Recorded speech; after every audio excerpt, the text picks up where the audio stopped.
Ben, firstly, how are you feeling? I'm right. No headache, no concussion, so good. Roll on to the next game.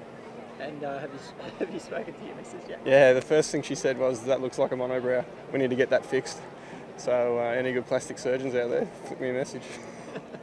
Can you talk us through, from the moment the ball was skied and how it went down from there? Look, it went pretty high. Majib and I looked at each other 3 or 4 times, and then I called for it. To be honest, I thought I held it long enough. Looking back on the replay, you probably saw me celebrating, but I was looking to push the ball up into the air. I could see Majid quite close to me, and either he was going to grab it or I was going to grab it again. But that was more of a second thought. I thought I held the ball long enough in the first place.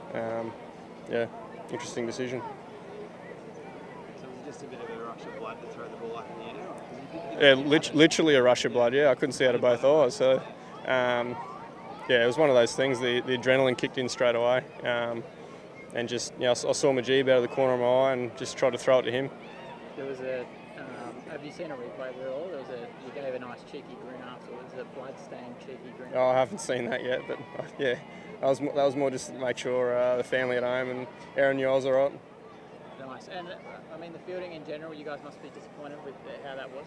Yeah, that's unlike us. We're usually a pretty good fielding outfit, this year, but right throughout the BBL history. So not sure what happened there, but we get a second crack at them in 2 days' time. They're a good side. They're a good side, but so are we. I do feel the conditions change quite considerably from first innings to second innings, as it quite often does here at the Gabba. So a bit of dew came in, and the way they bowled slow balls into the wicket first innings really stuck and was quite tennis bally. But when we tried to do that, they sort of just kissed the wicket and skidded through. So that's probably why you saw a few more sixes behind the wicket from them, because it was probably a little more pace to work with.